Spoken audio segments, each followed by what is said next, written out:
مشاهدينا الأفاضل، طابت أوقاتكم نشرة الأخبار الفضائية التي لهذه الفترة يصحبكم فيها محمود عبد الله بالكفاح، والتي نستهلها بأهم وأبرز العناوين.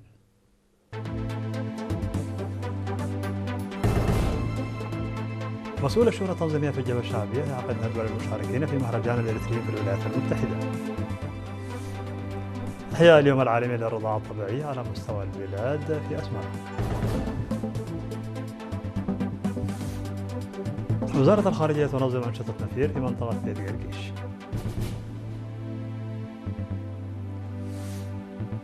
ترامب يؤكد عقد محادثات مع إيران وطهران تنفي.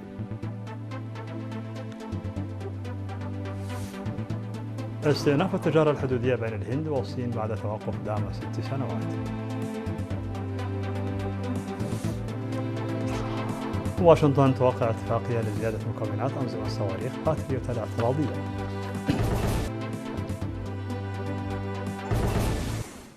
مرحبا بكم من العناوين إلى التفاصيل.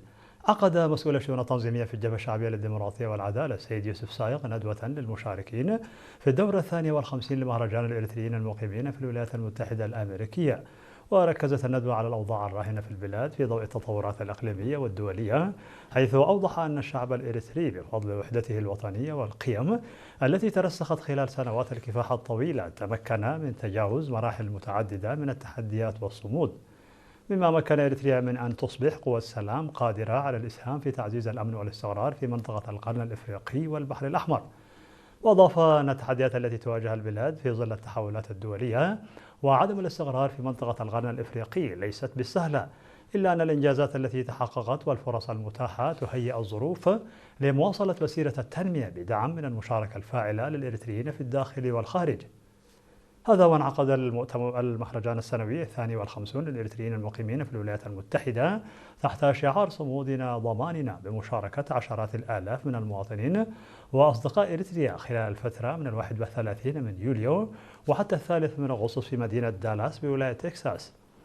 وشهد مهرجان هذا العام تنظيم برامج متنوعة شملت عروضا للفنون ومعارض للتاريخ والهوية الوطنية وجناح للكتب وفعاليات للأطفال وأجنحة للجاليات وجناح مدرسة الثورة، إلى جانب عروض ثقافية وندوات ومحاضرات مهنية ومعارض للابتكارات والخدمات، فضلا عن أنشطة رياضية متنوعة. كما نظم بمبادرة من رابطة المهنيين الإريتريين ملتقى مهني ناقش دور الكفاءات الوطنية في بناء البلاد، وأبرز استعداد المهنيين الإريتريين لتسخير خبراتهم. وفي ختام المهرجان جرى تكريم الفائزين في المسابقات المختلفة، كما منح الشهادات تقديرية للهيئات والمؤسسات والأفراد الذين أسهموا في إنجاح فعاليات المهرجان. وأعلن في ختام المناسبة أن مهرجان 2027 سيقام في مدينة أتلانتا بولاية جورجيا في الولايات المتحدة الأمريكية.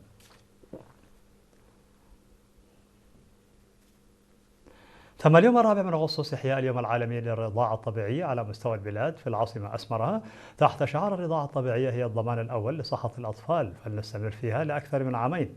وفي كلمتها خلال الفعالية قالت الممرضة أملست حاجوس مسؤولة وحدة التغذية في وزارة الصحة أن حليب الأم لا يحتاج إلى أي عناصر غذائية إضافية، فهو جاهز طبيعيا ونظيف ويعد أفضل غذاء طبيعي لنمو الطفل وتطوره. وأشارت الممرضة أملست إلى ازدهار الإعلانات المضللة التي تحيط من شأن حليب الأم وتدفع نحو استخدام الحليب المصنع، مؤكدة أن هذه قضية راهنة تتطلب نقاشا واهتماما مشتركا للحد من هذه الظاهرة وتشجيع الأمهات على التركيز على الغذاء الطبيعي والأساسي للرضع. وصرح مسؤول وحدة الاتصال والتدريب في وزارة الصحة سيد مانويل جرمازين بأن هذا اليوم يشجع على الرضاعة الطبيعية والاستثمار في الأطفال، حثا على تعزيز دور الزوجين والمجتمع، إذ أن مسؤولية تنمية الطفل لا تخص الأم لوحدها.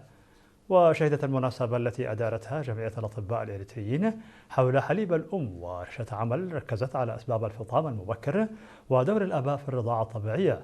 وعقب المناقشات دعا المشاركون إلى توسيع نطاق توفير خدمات رعاية الأطفال في المؤسسات ومراجعة ترتيبات إجازة الأمومة وتعزيز الحملات. وفي الوقت نفسه وزعت الجوائز على الفائزين في مسابقة المعلومات العامة، والتي تمحورت حول أهمية حليب الأم وفوائده. هذا ويتم إحياء اليوم العالمي للرضاعة الطبيعية سنويا في الفترة من الأول وحتى 7 من أغسطس، ويحتفل به هذا العام للمرة 34 على مستوى العالم وللمرة 24 على المستوى الوطني.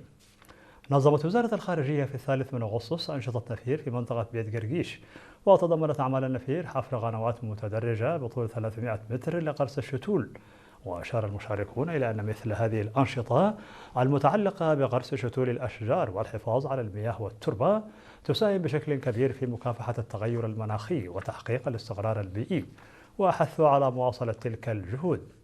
يذكر بأن وزارة الخارجية دأبت على تنفيذ أنشطة نفير منتظمة كل عام اعتبارا من عام 2022، وذلك بتخصيص مواقع دائمة للتنمية في منطقتي مايد منت وبيت قرقيش. نظم فرع وزارة الصحة في إقليم القشبركة برنامجا توعويا استهدف مديري إدارات الضواحي وأعيان القرى وممثلي المجتمع بهدف تعزيز الوعي المجتمعي بوسائل الوقاية من مرض الملاريا والحد من انتشاره. وتناول البرنامج الذي قدمه مختصون في القطاع الصحي طبيعة مرض الملاريا وآثاره والإجراءات اللازمة للحد من انتشاره وأساليب الوقاية منه، إضافة إلى الأضرار الصحية والاقتصادية الناجمة عن الإهمال والمحافظة على نظافة البيئة.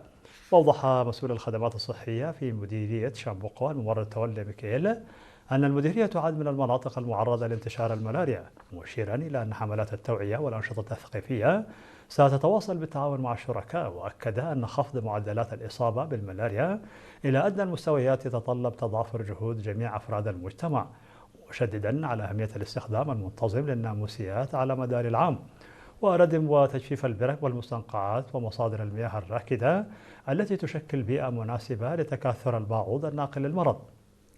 من جانبه أوضح نائب مدير مديرية شامبوقو سيد تارغا باهي أن برامج التوعية التي ينفذها العاملون في القطاع الصحي أسهمت في رفع مستوى الوعي لدى المواطنين، مؤكدا استمرار دعم إدارة المديرية لجميع الجهود الرامية إلى الوقاية من الملاريا وتعزيز الصحة العامة.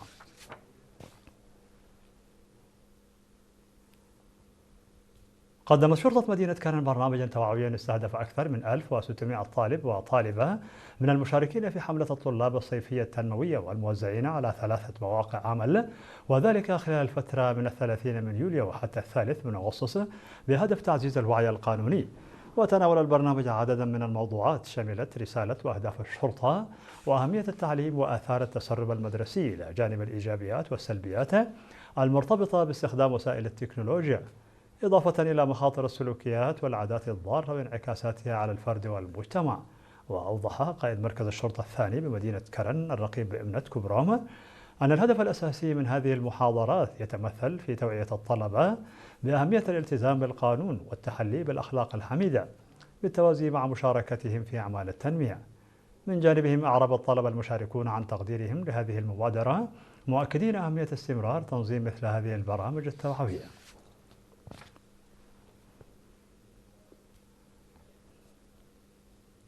تعرضت مديريات عدقيح وابن حيلي مندفرة ودباروة لأمطار غزيرة مصحوبة بالسيول والثلوج والرياح، مما أسفر عن خسائر في الأرواح وأضرار بالممتلكات والمحاصيل الزراعية والثروة الحيوانية.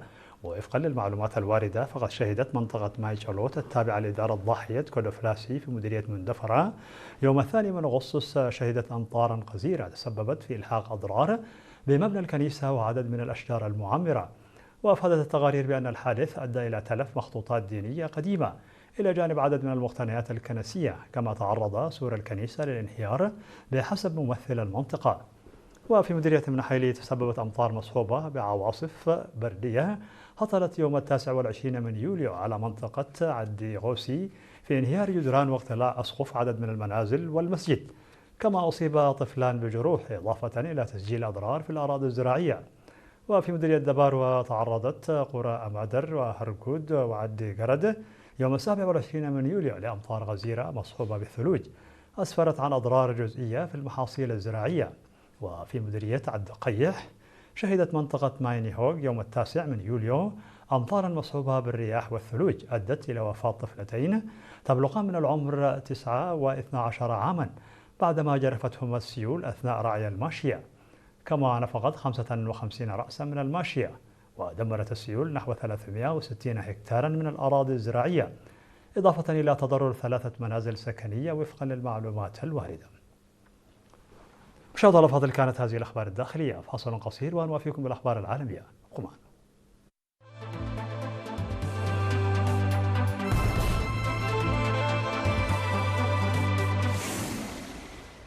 مرحبا بكم على الصعيد العالمي. قال الرئيس الأمريكي دونالد ترامب أنها ثمة محادثات جارية مع إيران، محذرا من أنها تمثل فرصة أخيرة لطهران لإبرام اتفاق جيد ينهي الحرب المستمرة منذ 5 أشهر، إلا أن إيران نفت إجراء أي مفاوضات أو وجود خطط لذلك. وتشير هذه التصريحات المتضاربة إلى ضالة فرص التوصل إلى حل دبلوماسي للحرب في المستقبل القريب. وقال ترامب للصحفيين خلال فعالية في البيت الأبيض ردا على سؤال عن وضع المفاوضات أنها جارية حاليا، موضحا أن الأطراف تتحدث بناء على طلب من إيران والسعودية والإمارات وقطر من بين جهات أخرى. ونفى إسماعيل البقائي المتحدث باسم وزارة الخارجية الإيرانية تصريحات ترامب قائلا أنه ليست هنالك أي مفاوضات مع الولايات المتحدة ولم يتحدد موعد لأي اجتماعات. وأضاف أن إيران ليست لديها خطط لاستضافة وفود أجنبية أو إرسال مفاوضين إلى الخارج في الأيام المقبلة.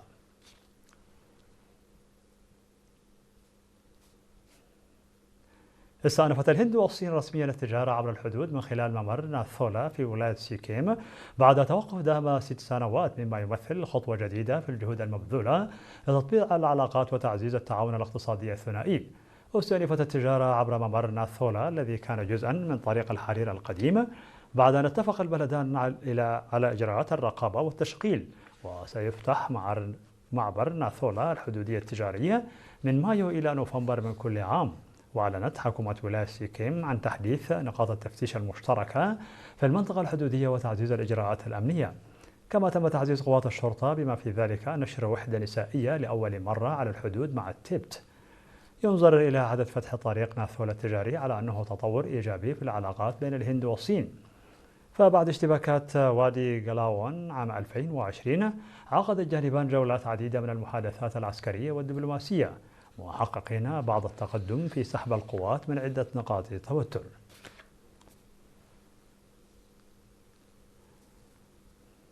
وقعت الولايات المتحدة الأمريكية اتفاقية مع شركتي لوكهيد مارتن ونورثروب جرومان لزيادة الطاقة الإنتاجية لمكونات أنظمة باتريوت والثادة الاعتراضية بقيمة تزيد على 3 مليارات دولار، مع تزايد الضغط على مخزونات الأسلحة الأمريكية نتيجة الصراعات في الشرق الأوسط وأوكرانيا. وتأتي هذه الاتفاقية التي أعلنتها وزارة الحرب البنتاغون وشركة نورثروب عقب أسبوع من الإعلان عن عقد مع شركة لوكهيد مارتن بقيمة تصل إلى 58.6 مليار دولار لإنتاج صواريخ باتريوت الاعتراضية. وقالت وزارة الدفاع الأمريكية في بيانه أن الاتفاقية الإطارية ستتيح زيادة إنتاج صواريخ باتريوت ب3 أضعاف وأنظمة ثاد ب4 أضعاف، مضيفة أنها ستوفر مصدرا ثانيا لمحركات صواريخ باتريوت الصلبة، وستزيد إنتاج أجهزة أمان الإشعال.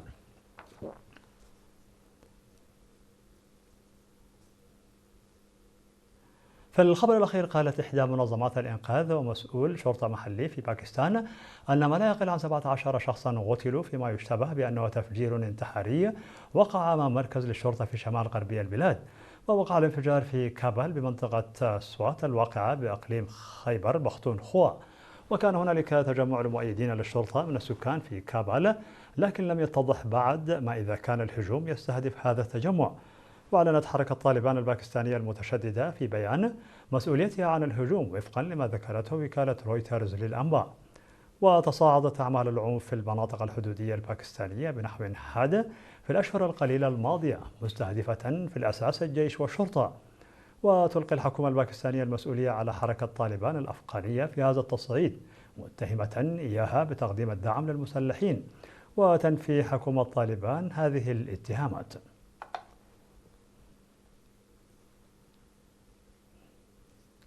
في نهاية نشر لكم تذكير بأبرز ما جاء فيها من عناوين.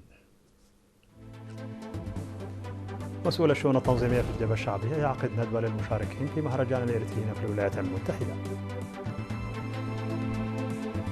إحياء اليوم العالمي للرضاعة الطبيعية على مستوى البلاد في العاصمة أسوان. وزارة الخارجية تنظم أنشطة نفير في منطقة بيت قرقيش.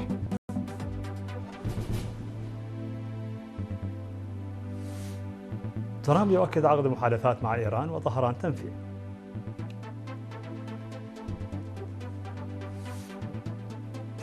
استئناف التجارة الحدودية بين الهند والصين بعد توقف دام 6 سنوات.